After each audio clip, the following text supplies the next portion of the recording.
I mean, the Tesla takedown protests worked to get Elon Musk out of the US government and ultimately to end his Doge thing. The Avelo Airlines protests worked to get them out of deportation flights for ICE. And now we are seeing protests all over the country, anywhere they want to try to put an ICE prison camp, in any town of any size, in any state, no matter how liberal or how conservative. We're also seeing corporations like Target being pressured to tell ICE to get out of the state where they are headquartered in Minnesota, to tell ICE that they cannot stage in Target parking lots or enter Target stores for their operations without a warrant. We're seeing Home Depots continue to be protested, like this one in Phoenix this weekend. Home Depot continuing to face pressure to tell ICE to not use their parking lots, to not use their stores for their operations. We're also seeing protests now in the seat of power in Washington, like this really big one a few days ago at the headquarters of Customs and Border Patrol in Washington, D.C. Tomorrow, on January 20th, we are expecting people all over the country to stage walkouts from their jobs and their schools as a fitting way to mark 1 year exactly since Trump has been back in power, and this disastrous year since. On this MLK Day, we are seeing Americans bring moral force of every imaginable kind.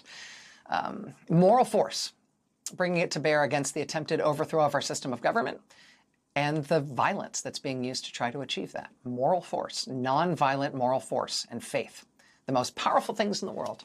What happens when the quiet hum of a small town is interrupted by a federal mandate that no one asked for?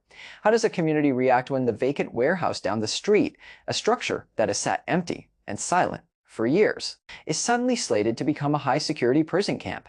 When the federal government moves into America's backyard, expecting compliance but finding resistance, what does that tell us about the current state of our democracy? For years, the image of resistance against Immigration and Customs Enforcement, or ICE, has been associated with specific, predictable locations. We have seen intense, ongoing protests at ICE processing and holding facilities in major metropolitan hubs. People have gathered to voice their dissent in places like Broadview, Illinois, and at the ICE facility in Minneapolis. We have witnessed flashpoint protests erupting at the facility in Newark, New Jersey, and similar demonstrations taking place in Tacoma, Washington. These events, while significant, were often viewed as urban phenomena, concentrated in areas with a history of political activism. However, a significant shift is currently underway. We are now noticing a different kind of uproar, a wave of really big local responses occurring in far-flung, out-of-the-way towns across the United States. This shift comes as ICE begins to utilize billions of dollars recently allocated to the agency by Donald Trump and the Republican Party. This funding is being directed toward a massive expansion effort specifically to build new facilities, prisons and prison camps throughout the country. The strategy involves identifying and repurposing massive vacant warehouses into detention centers. Yet everywhere ICE attempts to execute this plan, they are being met with immediate and forceful pushback. While these confrontations often do not rise above the level of local news, a broader look at the map reveals a nationwide pattern of resistance. Consider the events in Durant, Oklahoma. This is a community deep within a politically conservative region, often referred to as a red state. When news broke that ICE intended to convert a 1.2 million square feet warehouse into a prison camp, the local reaction was swift. Residents of Durant, Oklahoma, packed a town meeting to capacity, demanding action from their local leaders. In response to this overwhelming public pressure, the local government rushed to pass a brand new ordinance. This legislation grants the city of Durant, Oklahoma, the power, for the first time, to explicitly say no to the construction of a jail or detention facility within their jurisdiction.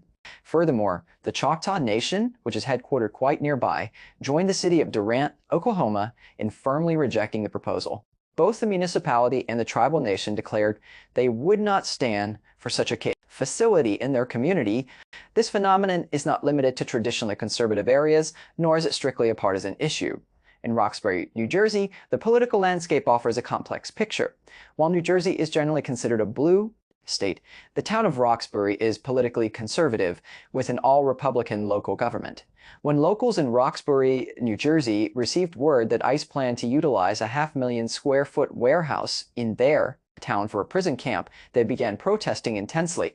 The result was decisive.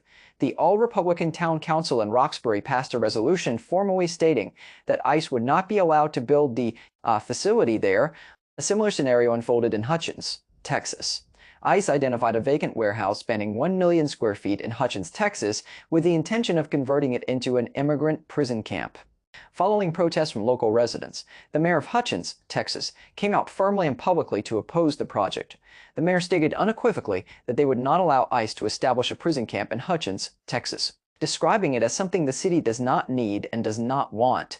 The resistance continues to cross party lines in Orange County, New York. While New York is a Democratic stronghold, Orange County has generally leaned Republican. Nevertheless, residents flooded town halls and local public meetings to oppose a proposed ICE facility. The turnout was so significant that at least one meeting had to be moved to a larger site to accommodate the crowd. The political coalition formed in opposition to the project was notable. The village board, the mayor, the local Democratic Congressman Pat Ryan, and the Republican county executive in Orange County all united to say no. They declared that ICE would not be allowed to build a prison camp in Orange County. New York, warning that such a project would be catastrophic for the local community. In the Midwest, the opposition has taken the form of preemptive legislation. In Kansas City, Missouri, ICE proposed building a massive prison camp capable of holding 7,500 people. The Kansas City, Missouri City Council responded by passing a 5-year ban on any non-municipal detention facility opening within the city limits. This resolution, introduced by the mayor and passed by the council, effectively tells IC that they cannot enter Kansas City, Missouri to establish a prison camp. The map of resistance extends into the Deep South as well. In Bahia, Mississippi, located in the northern part of the state, locals gathered this past week to protest at a vacant warehouse site targeted by ICE. In Social Circle, Georgia, a town located 45 miles east of Atlanta with a population of only 5,000, the community has vowed to fight an ICE plan to warehouse 9,000 detainees in Social Circle, Georgia. Local Republican officials and Trump supporters have joined the opposition, stating they will not let ICE turn a vacant warehouse into a huge immigrant prison camp. The sentiment is clear: get ICE out of Social Circle. The momentum of these local movements is also evident in Hagerstown, Maryland.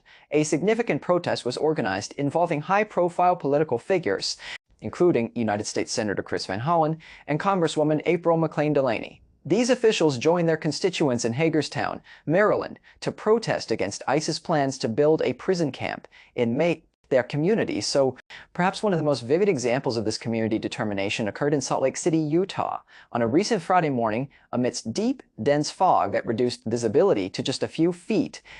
Citizens convened at a local facility. They had heard reports that ICE or federal officials might be arriving to inspect the site for a potential prison camp.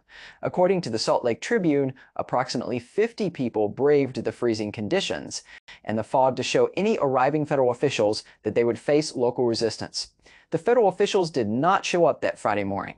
However, the people of Salt Lake City, Utah, returned on Sunday morning to protest anyway, sending a message that they would not stand for an ICE detention camp in their city.